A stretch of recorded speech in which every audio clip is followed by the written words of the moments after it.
अगर प्रधानमंत्री समाज को एकजुट रहने की सलाह देते हैं या निवेदन करते हैं तो उसमें चिंता किस बात की है? उखाड़ने की बात तो 2024 के चुनाव में भी कही थी, सरकार में है ना आज हम। जिन्होंने वोट लेने के लिए 1 तोला सोना का वादा किया था जनता से, जनता अभी तेलंगाना में उनको ढूंढ रही है। जनता सजग है, जनता सचेत है और जनता विकास के लिए भाजपा को ही वोट करेगी। अगर कोई बट नहीं रहा है तो फिर अघाड़ी के सामने फहरिस्त क्यों आ रही है मांगों की, जिसमें ये भी लिखा है कि वक्फ का बिल आप समर्थन ना दें? अगर कोई बट नहीं रहा तो महाराष्ट्र में इन्हीं नेताओं के पास फहरिस्त कैसे आ रही है कि सिर्फ मौलानाओं का एक भत्ता होगा? अगर कोई बट नहीं रहा है तो फहरिस्त क्यों आ रही है कुछ ऐसे मुद्दों पर जो सिर्फ और सिर्फ एक विशेष धर्म के साथ संबंधित हैं? अगर प्रधानमंत्री समाज को एकजुट रहने की सलाह देते हैं या निवेदन करते हैं तो उसमें चिंता किस बात की है? अगर समाज को बांटने की बात करते होंगे तो आप चिंता व्यक्त कीजिए ना।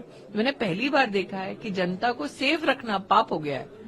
और बीजेपी को उखाड़ फेंकने की बात कह रहे हैं कि महाराष्ट्र में वो बहुत कोशिश कर चुके हैं, जीत गए तीसरी बार। मुझे लगता है कि रोज साउंड बाइट के लिए बोलना उनके लिए अनिवार्य सा हो गया है ताकि रेलेवेंस उनकी बनी रहे।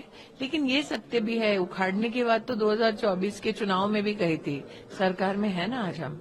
मैम, आपको क्या लगता है 3 मुख्यमंत्री आए हैं कांग्रेस शासित राज्य के, आपने शिव कुमार जी को मुख्यमंत्री घोषित कर दिया क्या? उप मुख्यमंत्री पहुंचे हुए हैं। देखिए, कांग्रेस का समोसा कॉकस आया है महाराष्ट्र में झूठ का नया कारोबार लेकर, लेकिन जिन 3 प्रतिनिधियों को कांग्रेस पार्टी ने महाराष्ट्र में भेजा है वो अपने आप में काफी अनोखे हैं। एक, जिनसे भ्रष्टाचार शब्द बहुत कीनली जुड़ा हुआ है कर्नाटक में, जो कांग्रेस के वोट की शायद इतनी चिंता नहीं करते जितना कि वो कैसे सीएम बन जाए उसकी चिंता करते हैं। तो पॉलिटिकली अनस्टेबल करना अपने राज्य को, ये उनका एक प्रतीक है। दूसरे आए हैं जिन्होंने वोट लेने के लिए 1 तोला सोना का वादा किया था जनता से, जनता अभी तेलंगाना में उनको ढूंढ रही है।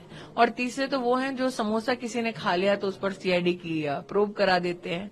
तो ऐसे लोग जो विकास के मुद्दों पर सीरियसली काम नहीं करते, वो आएंगे, झूठ का वायुमंडल फैलाएंगे, लेकिन जनता सजग है, जनता सचेत है और जनता विकास के लिए भाजपा को ही वोट करेगी। राहुल गांधी आए और उन्होंने कहा कि एक बार फिर उन्होंने कहा कि संविधान खतरे में है, बीजेपी आरएसएस। देखिए, उनका भविष्य खतरे में हो सकता है, संविधान कभी खतरे में नहीं होगा।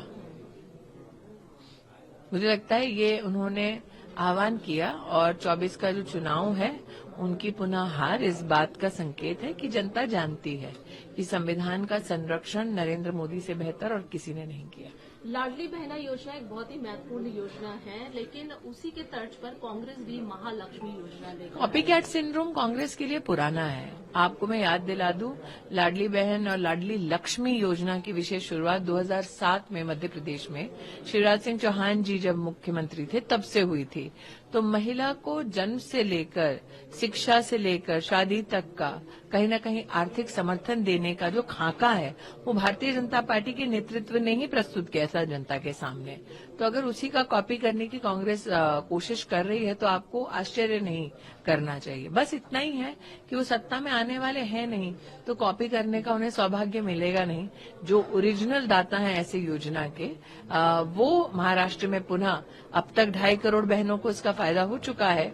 आगे भी महिलाओं के सम्मान में, उनके सहयोग में भारतीय जनता पार्टी नित सरकार ही इस योजना को यहाँ पर धरातल पे इम्प्लीमेंट करेगी। सीईसी का एक स्ट्रांग कमेंट है कि महिलाओं पर इस तरीके से डेरोगेटरी जो वर्ड यूज किया जाए। मैं इलेक्शन कमीशन की इस पहल पर, इस स्टेटमेंट पर उनका आभार व्यक्त करती हूँ। मैंने पहले भी कहा था, महिला प्रतिद्वंदी से अगर आपको 2-2 हाथ वर्बली करना है तो मुद्दों के आधार पर अपनी राजनीति करिए। महिला वोटर हो या पुरुष वोटर, न इससे वोटर को लाभ होता है, आपत्तिजनक टिप्पणियां जब महिला प्रतिनिधियों पे की जाती है, न इससे लोकतंत्र और स्वस्थ होता है। एक अंतिम सवाल है, जिस तरीके से ह्यूमनिटी परसेंटेज कमेगी, टाटा इंस्टीट्यूट का एक जो सर्वे जो रिपोर्ट आई है उस पर क्या करेंगे? मैं इतना ही कहूंगी, रिपोर्ट को डिटेल में समझने की जरूरत है। चिंता का विषय निश्चित है जो रिपोर्ट फ्लैग करती है।